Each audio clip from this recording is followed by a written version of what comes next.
Hello बच्चों, आप लोगों के लिए 9th क्लास का मैथ का ऑब्जेक्टिव जो एनुअल एग्ज़ाम में हुआ है 21 तारीख का, उसका हम ऑब्जेक्टिव लेकर आए हैं। तो चलिए देखते हैं। इसमें टोटल 100 प्रश्न ऑब्जेक्टिव है, जिसमें 50 का उत्तर देना था और कुछ सब्जेक्टिव है। तो ऑब्जेक्टिव को पहले हम देखते हैं।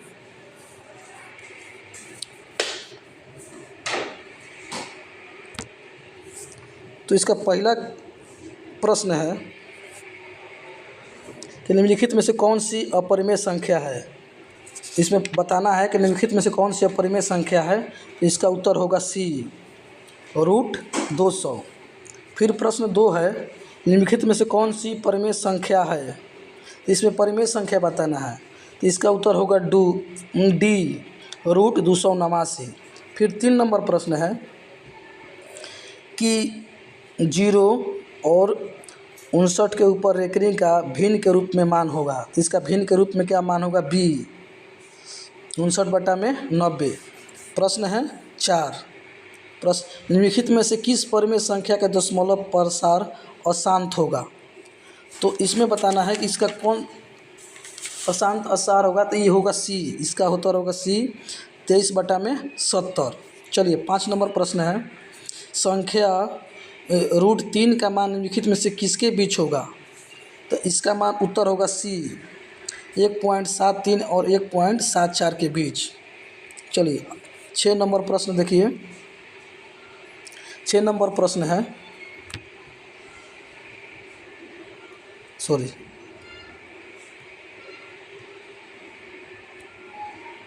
नंबर प्रश्न है कि √35 गुणे √7 के बराबर होगा। यह बी उत्तर होगा इसका, 7√5। 7 नंबर प्रश्न देखिए, यदि a बड़ा है 0 एक वास्तविक संख्या है, साथ ही m और n परिमेय संख्या है, तो m इंटू a के पावर m इंटू a के पावर n का मान क्या होगा। ये तो जुड़ जाता है, तो इसका उत्तर होगा बी, a के power m plus n। 8 number प्रश्न देखिए, 2 अपरिमेय संख्याओं का योग होता है। 2 अपरिमेय संख्या का योग क्या होता है, 8 का सी होता है। परिमेय या अपरिमेय क्या होता है, परिमेय या अपरिमेय। 9 नंबर प्रश्न देखिए, 4√8 का स्क्वायर बराबर क्या होगा। तो 9 का उत्तर क्या होगा, बी, 8 की पावर 1/2। 10 का प्रश्न देखिए, 7 0 यानी कि 1 प्लस 1 प्लस 1/1 यानी कि यह 3 होगा। इसका उत्तर हो जाएगा ए। चलिए प्रश्न 11 हम देखते हैं। 11 होगा 1/√11 का गुणात्मक व्युत्क्रम होगा। तो 11 का क्या होगा गुणात्मक, 1 यानी कि सी किसका मान 12 का देखिए। 12 का है 7 प्लस √5 का योज्य प्रतिलोम क्या होगा। तो 12 का योज्य प्रतिलोम होगा सी, इसका -7 और -√5। फिर 13 देखिए, निम्नलिखित में से कौन सा बहुपद है। तो इसमें हमको बहुपद ज्ञात करना है। कौन बहुपद है, इसका उत्तर होगा सी, x³ + x² + x + 1। फिर है 14 है बहुपद x² + x + 1 का घात क्या हो। तो जो अधिकतम घात होता है वही इसका उत्तर होता है। तो 14 के क्या होगा, सी, 3 क्या होगा। इसका उत्तर होगा बी, इसका उत्तर होगा -3/4। 16 नंबर प्रश्न, 16 नंबर प्रश्न, निम्नलिखित में कौन सा एक त्रिघाती बहुपद है। तो इसका त्रिघाती बहुपद होगा ए, x के पावर 3 - 1। चलिए प्रश्न संख्या 17 बोल रहा है कि प्रश्न संख्या 17 है तो बहुपद 3y² - 7y + 4 का मान y - 1 के लिए होगा। तो ये होगा 0, डी। प्रश्न संख्या 18, बहुपद px = 3x² - 21 का शून्यक है। इसका होगा a, -√7 एक होगा, दूसरा होगा √7। फिर प्रश्न संख्या 19, बहुपद gx = सी एक्स प्लस डी, जहाँ सी बराबर नहीं है 0 का शून्यक होगा, तो 19 का होगा बी माइनस डी बटा सी। 20 प्रश्न, निम्नलिखित में से कौन सा 20 का घात वाला त्रिपदी है? तो इसका उत्तर होगा 20 का होगा बी, एक्स के पावर 20 प्लस 4x के पावर 15 प्लस 8। 21 प्रश्न होगा, यदि बहुपद 4x² प्लस ax प्लस 1 का एक गुणनखंड है, x माइनस 1 हो तो a का मान होगा a माइनस 5। प्रश्न संख्या 22 देखिए। प्रश्न संख्या 22 है कि x माइनस 1 निम्नलिखित में से किस बहुपद का गुणनखंड है? यह है b का x² minus 3x plus 2। 23 number प्रश्न देखिए, a माइनस b का power 3 plus b minus c का power 3 plus c minus a का पावर 3 बराबर क्या होगा? यह c होगा इसका 3 into a minus b into b minus c into c minus a। 24 का देखिए, यदि 5x plus 1/3 into 5x minus 1/3 बराबर 25x² माइनस k, तो k का मान क्या होगा? इसमें k का मान निकालना है। इसमें इसका उत्तर होगा d, इसका होगा 1/9। 25 का देख, x के पावर 3 प्लस y के पावर 3 बराबर क्या होगा? इसका उत्तर होगा b, x plus y into x² minus xy plus y²। चलिए 26 नंबर प्रश्न देखिए। 26 नंबर प्रश्न है,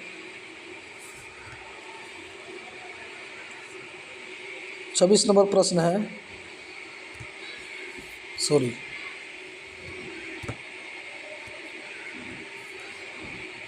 26 नंबर प्रश्न है कि 6x² plus 7x minus 3 equal to क्या होगा?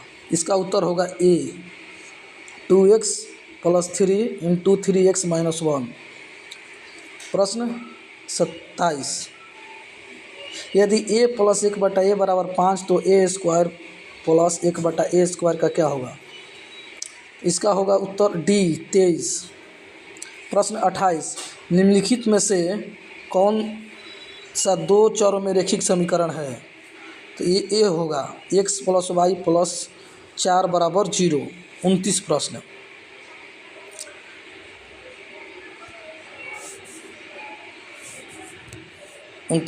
होगा, निम्नलिखित में से कौन सा रैखिक समीकरण है? तो 2x माइनस वाई बराबर 5 का हल है। तो यह इसमें d होगा, b और c दोनों बना लीजिएगा, b और c दोनों होगा। प्रश्न संख्या 30, समीकरण 2x प्लस 3y बराबर -1 का हल है। तो यह होगा c, अपरिमित रूप से अनेक हल। चलिए प्रश्न 31 देखिए।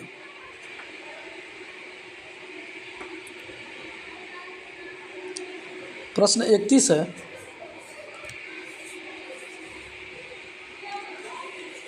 कि यदि x बराबर 0 y बराबर 1 समीकरण x माइनस 3y बराबर 3 के का हल है तो k का मान क्या होगा? तो इसका k का मान होगा -b, मतलब b का -1, उत्तर होगा b -1। 32 का, यदि समीकरण k x plus 2y minus 6 बराबर 0 का हल x बराबर 1 और y बराबर 2 हो तो k का मान होगा? इसका उत्तर होगा a 2 इसका उत्तर होगा। निम्नलिखित में से कौन सी रेखा x अक्ष के समांतर है? इसका जस्ट अपोजिट होता है, हम पढ़ाए हुए हैं। 33 का है y माइनस 5, c उसका उत्तर होगा y माइनस 5 बराबर 0। अब देखिए 34 नंबर प्रश्न है, निम्नलिखित में से कौन सी रेखा y अक्ष के समांतर है? तो ये होगा, हालांकि दोनों होना चाहिए, a और b दोनों, लेकिन इसमें देखते हैं तो बताएंगे a और b दोनों में से कोई एक होगा, देखते हैं। ठीक है, अब चलिए 35 निम्नलिखित में से 35 का है कि निम्नलिखित में से कौन सी बिंदु रेखा समीकरण y बराबर x के आलेख से होकर गुजरती है।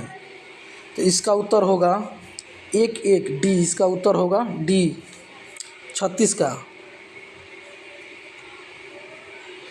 का है x बराबर 1 y बराबर -3। तो निम्नलिखित में से कौन सा समीकरण का हल है। इसका उत्तर होगा बी, x + 2y बराबर -5। प्रश्न 37 को देखिए, यदि बिंदु 1, 2 समीकरण 2x बराबर 2y + 6 के आलेख पर स्थित है तो y का मान होगा। 37 का है उत्तर सी -2। 38 देखिए, निर्देशांक अक्षों का प्रतिच्छेद बिंदु कहलाता है। तो इसका होगा मूल बिंदु। यही जो है ये बीच का है वही मूल बिंदु होता है। चलिए अब प्रश्न 39 देखिए। प्रश्न 39 है,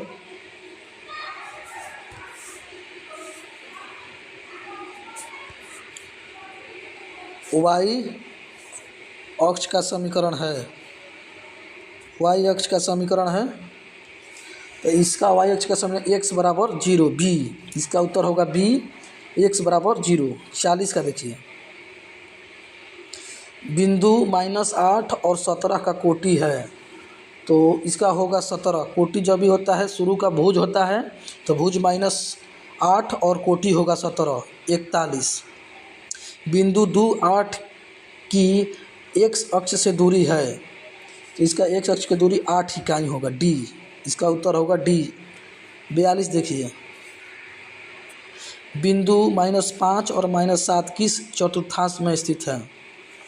तो यह तृतीय चतुर्थांश में स्थित है, सी। इसका उत्तर होगा सी, तृतीय चतुर्थांश।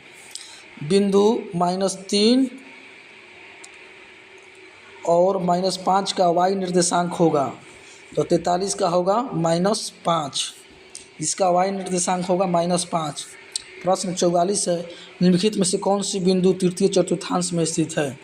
तो हम जानते हैं कि दोनों माइनस होता है, यानी कि सी -4 और -8। चलिए नेक्स्ट क्वेश्चन 45 है, चतुर्थांश में बिंदु x y की प्रकृति है। तो इसका क्या होगा, इसका उत्तर होगा बी। x बड़ा है 0 से और y छोटा है 0 से। 46, बिंदु 6 और 13 से y अक्ष पर डाले गए लंब की लंबाई है। तो इसका होगा 6, ए। इसका उत्तर हो गया 6। 47 प्रश्न देखिए, x अक्ष पर स्थित किसी बिंदु का निर्देशांक रूप होता है। तो इसका होता है x0, यानी कि उत्तर हो गया बी। 48 का देखिए, लिखित में से किस आकृति का विकर्ण बराबर होता है। तो आयत का विकर्ण हम लोग जानते हैं कि आयत का विकर्ण क्या होता है, बराबर होता है। 49 का देखिए, किस सतह के आयामों की संख्या होती है। किसी सतह के आयामों की संख्या होती है। किसी सतह की आयामों की संख्या हमेशा 2 होती है। प्रश्न संख्या 50 देखिए, प्रश्न संख्या 50 है, एक न्यून कोण का पूरक कोण होता है। एक न्यून कोण का पूरक कोण हमेशा अधिक कोण होता है। 51 देखिए, वह कोण जिसका माप 180 डिग्री हो तो कहलाता है। तो सी जो रिजु कोण होता है उसका माप हमेशा 180 डिग्री के बराबर होता है। प्रश्न 52 देखिए, निम्नलिखित में से कौन बराबर होते हैं। तो निम्नलिखित में सभी समकोण क्या होते हैं, आपस में बराबर होते हैं, जो 90 डिग्री का कोण बनाता है। तो इसका उत्तर हो गया ए। प्रश्न 53, 59 डिग्री के कोण का पूरक कोण होता है। तो 59 डिग्री कोण का पूरक कोण होता है हमेशा 31 डिग्री, यानी कि 90 डिग्री माइनस 69 डिग्री, जो घटाने पर 31 डिग्री आएगा, तो वही हो गया बी। इसका उत्तर हो गया। 54 का देखिए, 127 डिग्री कोण का संपूरक कोण होता है। तो संपूरक कोण इसका होगा बी, क्योंकि संपूरक कोण होता है 180 डिग्री का। तो 180 डिग्री में से 180 डिग्री में से अगर हम 127 डिग्री घटाएंगे तो आएगा 53 डिग्री। ठीक है, चलिए 55 नंबर प्रश्न।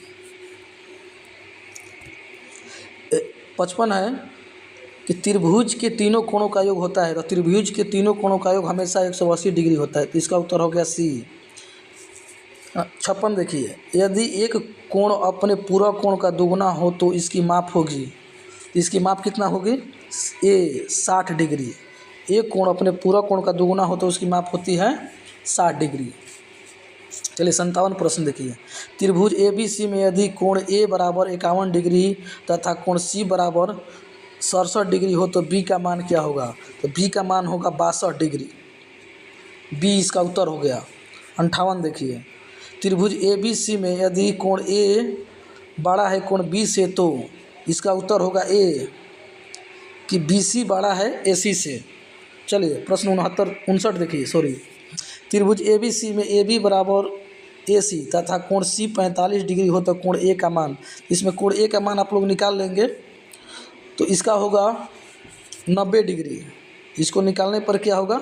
90, क्योंकि दो कोण 45 का होगा, एक कोण होगा 90 का, तो टोटल तीनों कोणों का योग होता है 180 डिग्री। चलिए प्रश्न 60 देखिए, यदि त्रिभुज डी ई एफ सर्वसम त्रिभुज पी क्यू आर तो निम्नलिखित में से कौन सा सत्य नहीं है? इसमें पूछ रहा है कौन सत्य नहीं है, तो इसमें ए सत्य है, बी सत्य है, सी सत्य है, लेकिन डी जो है डी सत्य नहीं है, तो इसका डी आंसर हो जाएगा ई एफ बराबर पी आर। चलिए प्रश्न देखिए 61 प्रश्न है कि दी गई आकृति में ए बी समांतर सी डी और कोण ए जी ई बराबर है 136 डिग्री, तो कोण जी एच डी बराबर होगा, तो इसको निकालने पर इसका उत्तर आएगा 44 डिग्री। इस पर उत्तर कितना आएगा? ए 44 डिग्री निकाल लीजिएगा। 62 देखिए, त्रिभुज ए बी सी में यदि कोण ए बराबर 60 डिग्री कोण बी बराबर 80 डिग्री तथा कोण बी और कोण सी अर्धक बिंदु ओ पर मिलते हैं तो कोण बी ओ सी बराबर हो गए, तो कोण बी ओ सी बराबर किसके होते हैं? तो 120 डिग्री के बराबर होते हैं। 63 देखिए, यदि पी क्यू आर सर्वसम त्रिभुज डी ई एफ हो तो कोण क्यू का मान क्या होगा? तो कोण क्यू का मान होता है बी, कोण ई एंगल ई होगा। चलिए अगला प्रश्न देखिए 64 है, यदि चतुर्भुज के तीन कोणों का योग 80, 95 और 80 है तो चौथा कोण क्या होगा? तो चौथा कोण होता है 105 डिग्री। निकाल लीजिएगा, क्योंकि ये चारों कोण है, चारों कोण का योग होता है 360 डिग्री का। ठीक है, चलिए 65 नंबर प्रश्न देखिए, एक चतुर्भुज की आसन्न भुजाओं के मध्य बिंदुओं को मिलाने से बनी आकृति होती है। तो एक त्रिभुज की आसन्न भुजाओं के मध्य बिंदुओं से मिलाने से बनी आकृति होती है एक समांतर चतुर्भुज। इसका उत्तर हो जाएगा डी, एक समांतर चतुर्भुज। प्रश्न 66, चतुर्भुज पी क्यू आर एस के विकर्ण बिंदु 0 पर प्रतिच्छेद करे तो कोण ओ एस आर बराबर 40 डिग्री, तो कोण ओ आर एस का मान क्या होगा? तो कोण ओ आर एस का मान होता है ए 40 डिग्री। निकाल के देख लीजिएगा, 40 डिग्री आएगा। 67 प्रश्न है, यदि एक त्रिभुज और एक समांतर चतुर्भुज एक ही आधार पर और एक ही समांतर रेखाओं के बीच हैं तो त्रिभुज के क्षेत्रफल और समांतर चतुर्भुज का क्षेत्रफल का अनुपात होगा, तो इसका अनुपात होगा 1:2, यानी कि इसका उत्तर हो गया सी। चलिए 68 नंबर प्रश्न देखिए, 68 नंबर प्रश्न है कि यदि एक समबाहु त्रिभुज पी क्यू आर की प्रत्येक भुजा 4 ए इकाई तो इसकी ऊंचाई होगी, इसकी ऊंचाई होती है बी। इसका उत्तर हो गया 2√3 ए इकाई। चलिए 69 प्रश्न है, एक समद्विबाहु समकोण त्रिभुज की दो समान भुजाओं में से प्रत्येक 10 सेमी लंबी है तो इसका क्षेत्रफल होगा, तो 69 का क्षेत्रफल क्या होगा? 50 डिग्री। इसका बी उत्तर हो जाएगा 50 डिग्री। 70 का देखिए, 3 असंरेखीय बिंदुओं से होकर गुजरने वाली वृत्तों की कुल संख्या कितनी होगी? इसका कुल संख्या क्या होगा? एक होगा, ठीक है। और 71 का देखिए, एक जीवा 17 सेमी त्रिज्या वाले एक वृत्त के केंद्र से 18 सेमी दूरी पर है, तो जीवा की लंबाई क्या होगी? इसको निकालने पर जीवा का लंबाई आ रहा है 30 सेंटीमीटर। चलिए अब थोड़ा सा प्रश्न बच गया है, 72 नंबर प्रश्न देखिए। यदि ए बी और सी डी ओ केंद्र वाले एक वृत्त की दो समान जीवाएं इस प्रकार है कि कोण ए ओ बी बराबर 80 डिग्री, तो कोण सी ओ डी बराबर क्या होगा? तो इसको निकालने पर होगा 72 का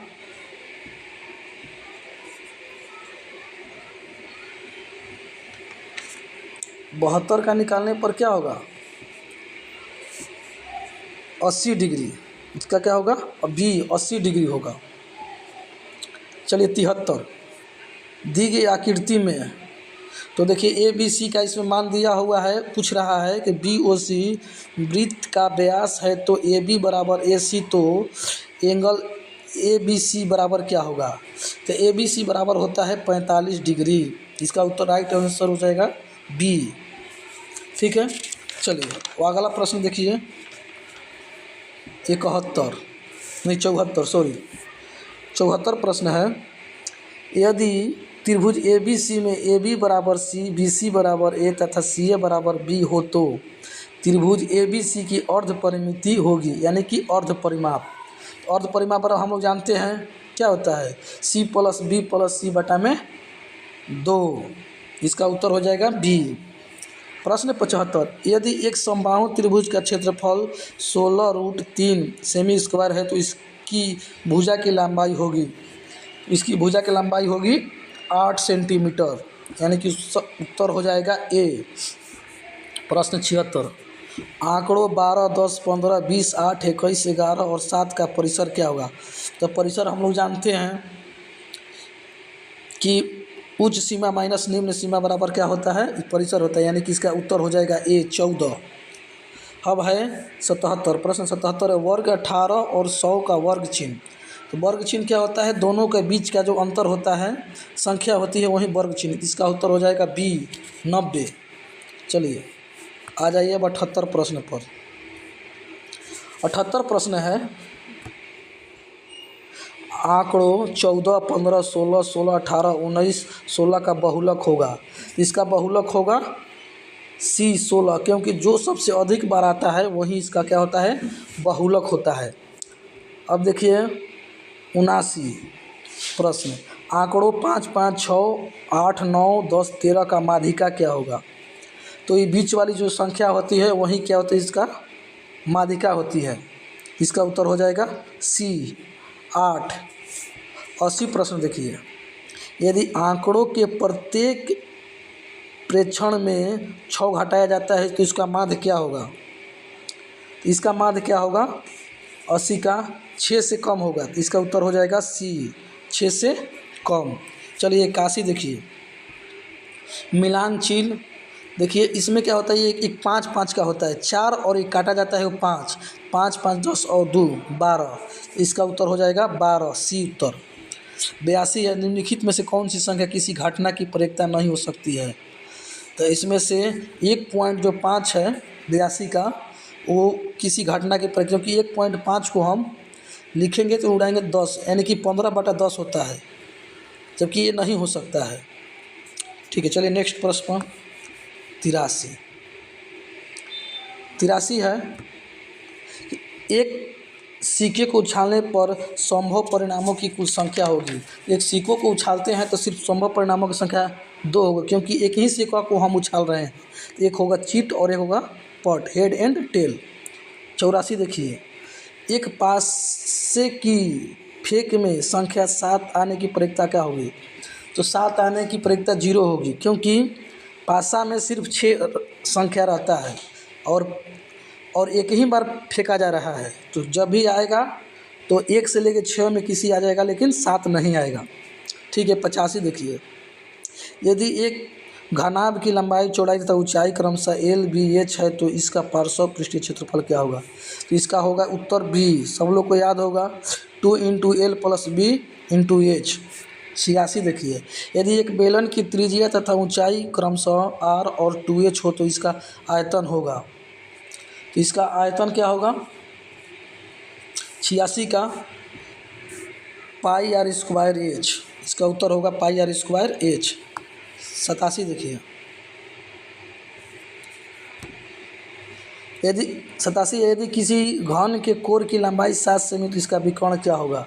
तो इसका विकर्ण होगा बी 7√3 सेमी। देख लीजिएगा, घन का विकर्ण होता है √3 भुजा। 88 देखिए प्रश्न, आर त्रिज्या वाले गोले का पृष्ठीय क्षेत्रफल होगा। आर त्रिज्या वाले गोले का पृष्ठीय क्षेत्रफल होगा pi r square 4 pi r square, यानी कि इसका उत्तर हो गया ए 4 पाई आर स्क्वायर।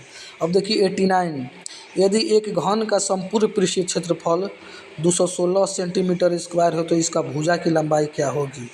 तो इसकी भुजा की लंबाई क्या होगी? 6 सेमी, यानी कि 6 सेंटीमीटर। 90 देखिए, यदि एक शंकु की त्रिज्या तथा ऊंचाई क्रमशः आर और एच है तो इसका आयतन होगा। तो इसका आयतन होगा 1/3 पाई आर स्क्वायर एच। 90 का होगा बी उत्तर। चलिए अब 91 देखिए, अब 10 प्रश्न बच गया है। 91 देखिए, यदि एक अर्धवृत्त की परिमाप 36 सेमी है तो इसकी त्रिज्या क्या होगी? इसकी त्रिज्या होगी 7 सेंटीमीटर, यानी कि ए इसका उत्तर हो जाएगा। 92 देखिए, किसी लंबवृत्तीय शंकु की सतह की कुल क्षेत्रफल है तो इसका कुल संख्या किसी लंबवृत्तीय शंकु की सतह की कुल संख्या क्या होगी? 2। इसका उत्तर हो जाएगा सी। 93 देखिए, यदि दो घनों की पृष्ठीय क्षेत्रफल 4:1 के अनुपात में है तो इसकी कोरों का अनुपात होगा। तो इसका डी आंसर हो जाएगा 2:1। 94 देखिए, यदि किसी गोले की त्रिज्या दुगुनी हो जाती है तो इसका आयतन होगा। जब गोले की त्रिज्या दुगुनी होगी तो आयतन क्या होगा? 8 गुनी, क्योंकि 2 की पावर 3 रहता है, यानी कि उत्तर हो जाएगा 8 गुना बी उत्तर। 95 देखिए, 95 है, यदि दो बेलनों की त्रिज्याओं का अनुपात 2:3 है तो इसकी ऊंचाई का अनुपात 5:3 हो तो इसके आयतनों का अनुपात क्या होगा? तो बनाने पर इसका उत्तर आएगा ए 20:27। 96 देखिए, 96 है, यदि दो वृत्तों की परिधि 2:3 के अनुपात में है तो इसकी त्रिज्या किस अनुपात में होगी? तो इसकी त्रिज्या होगी सी 2:3। 97 का देखिए, यदि किसी वर्ग के विकर्ण की लंबाई 10:2 सेमी हो तो इसका क्षेत्रफल होगा।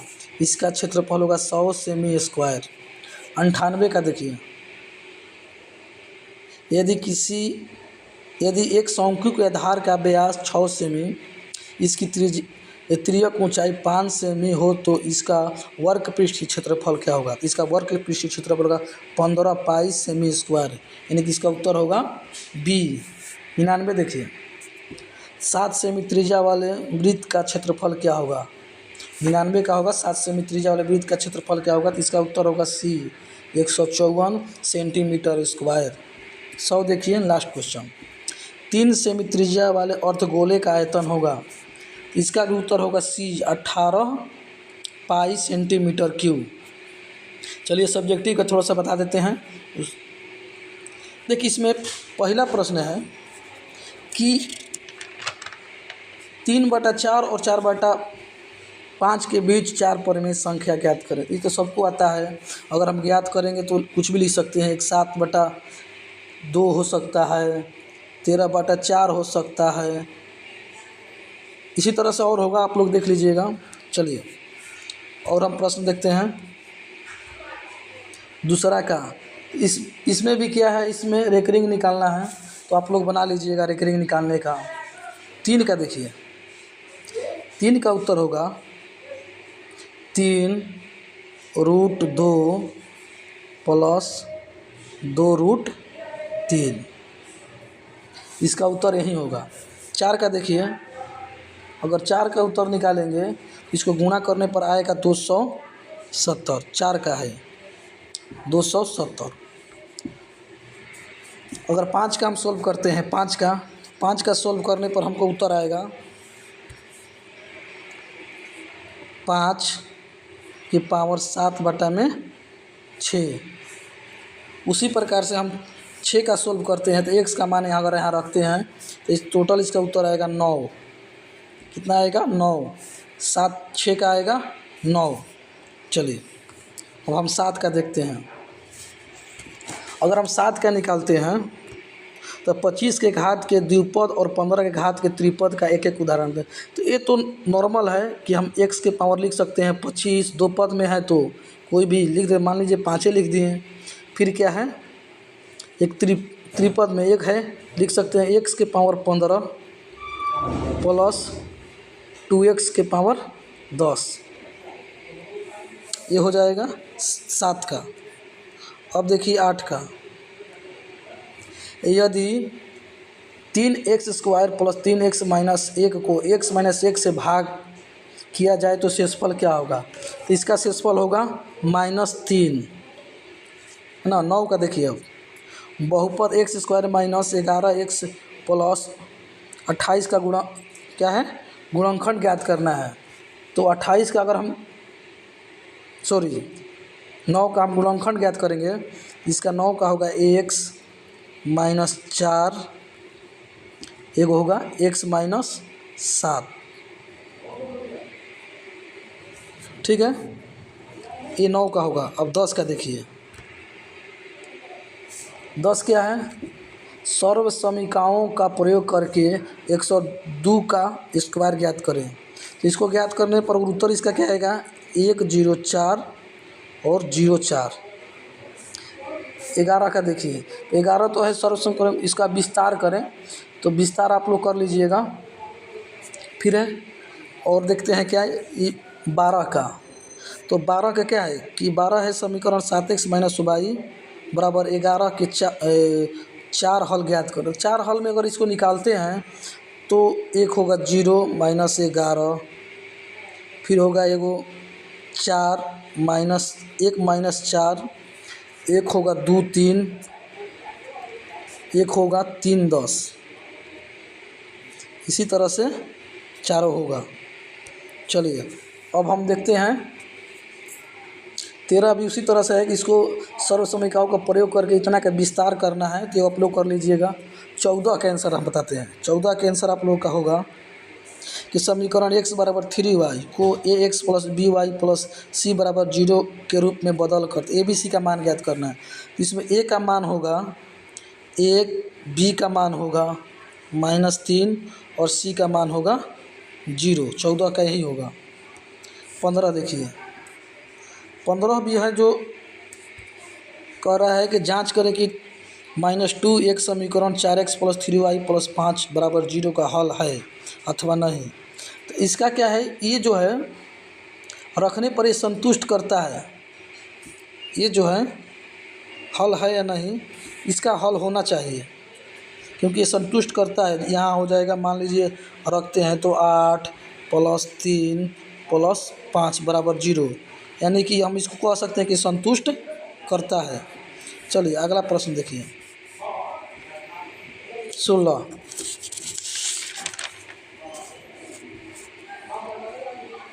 का होगा पी एंड क्यू कोटि का मान क्या होगा। तो इसका -9 होना चाहिए जहाँ तक है, हम एक बार देख लीजिएगा, लेकिन -9 होना चाहिए। 17 का देखिए, 2 सरल रेखाएं पी क्यू आर एस। तो अगर इसको हम बनाते हैं तो देखिए एंगल क्यू ओ एस का मान आएगा 72 डिग्री और एंगल पी ओ एस का मान आएगा, इसका मान आएगा 108 डिग्री। 108 डिग्री। इसको देख लीजिएगा। 17 का भी हो गया।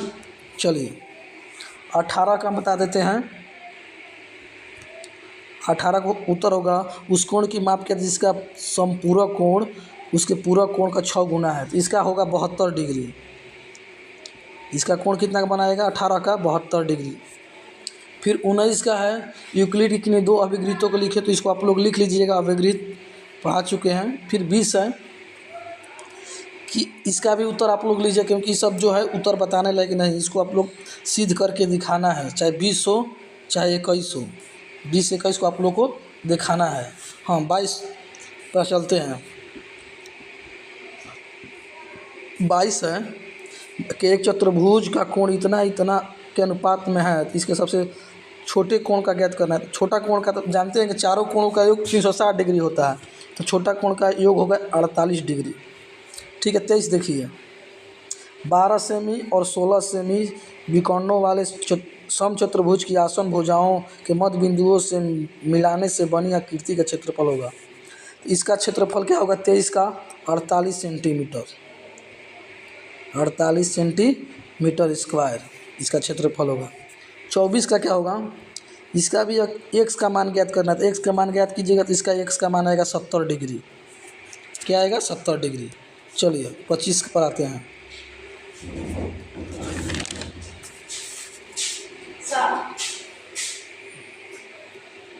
25 देखिए, 25 का उत्तर आएगा, एक बेलन का वर्ग पृष्ठीय क्षेत्रफल 1210 सेंटीमीटर स्क्वायर है, तो इसका व्यास 12 सेमी। तो बेलन की ऊंचाई ज्ञात करें, तो बेलन की ऊंचाई ज्ञात करेंगे, तो इसका उत्तर आएगा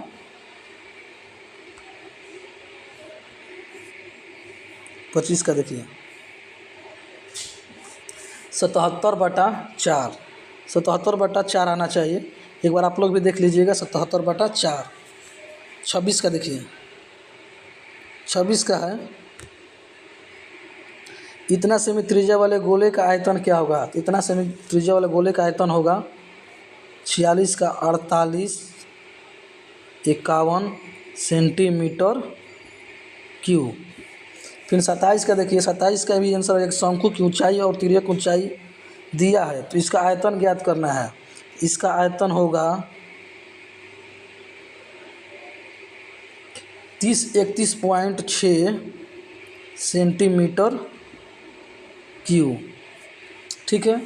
28 का उत्तर क्या होगा, क्रिकेट मैच में एक बल्लेबाज ने खेले गए 30 गेंदों में से 5 चौका मारता है, तो चौका मारने की परिक्ता, इसका परिक्ता 5 बटा हो जाएगा 6। फिर 29 का है, यदि 6 प्रेक्षणों P और P+2 मतलब इतना इतना का मान 30 दिया है, तो P का मान ज्ञात करना है।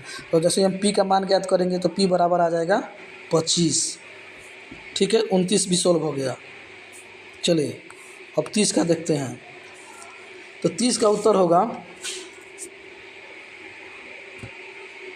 एक घनाकार पानी की टंकी 10 मीटर लंबी, 5 मीटर चौड़ी और 4 मीटर गहरी है, तो इसमें कितने लीटर पानी रखा जाए। तो इसको हम जब उत्तर निकालेंगे, तो इसका आएगा करीब 2 के पावर 50, यानी कि कहीं दाएँ सैकड़ा, हज़ार, 10,000, लाख, यानी कि 2 लाख लीटर आएगा। ठीक है।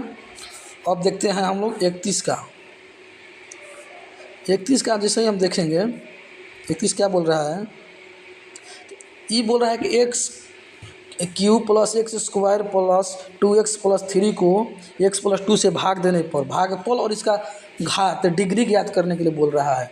तो अगर हम भाग देंगे, तो इसका भागफल जो होगा x square minus x plus 4 आना चाहिए, और इसका घात क्या होगा, घात होगा इसका 2 होगा। 31 हो गया। 32 देखिए, इसमें क्या बोला कि 2 4 वाले रैखिक समीकरण 2x + y = 8 हो तो आलेख खींचे। इसमें तो आलेख खींचने के लिए बोल रहा है, तो हम ये भी लिख सकते हैं कि एक सीधी रेखा है जो x अक्ष को 4 0 पर एगो हो जाएगा, 4 0 पर एगो हो जाएगा, पर और y अक्ष जो होगा, y अक्ष होना चाहिए ये 0.8 पर, 0.8 पर। तो इसको देख लीजिएगा। और है 33, तो सिद्ध करना है। 34 भी हमारा क्या है, रचना करना है। तो 34 भी 34 का उत्तर रचना करना है, तो इसमें तो कोई समस्या नहीं, आप लोग बना लीजिएगा। अब आ गया है 35 नंबर प्रश्न। 35 प्रश्न है, तो इसका 35 का उत्तर होगा, अगर बनाइएगा तो त्रिभुज का, एक त्रिभुज और एक समांतर चतुर्भुज का एक ही आधार है और क्षेत्रफल भी एक ही है, तो इस त्रिभुज की भुजाएं 26 सेमी, 28 सेमी, 30 सेमी है। समांतर चतुर्भुज 28 सेमी के आधार पर स्थित है, तो समांतर चतुर्भुज की संगत ऊंचाई इसको बनाए हैं, तो इसका उत्तर हो जाएगा 12 सेंटीमीटर। 12 सेंटीमीटर। 36 का देखिए, 10 मीटर गहरे बेलनाकार बर्तन की आंतरिक वर्कपीस क्षेत्रफल पेंट करने का व्यय इतना रुपया है। यदि पेंट कराने का दर 20 रुपये प्रति मीटर स्क्वायर है तो बर्तन की धारिता ज्ञात करें।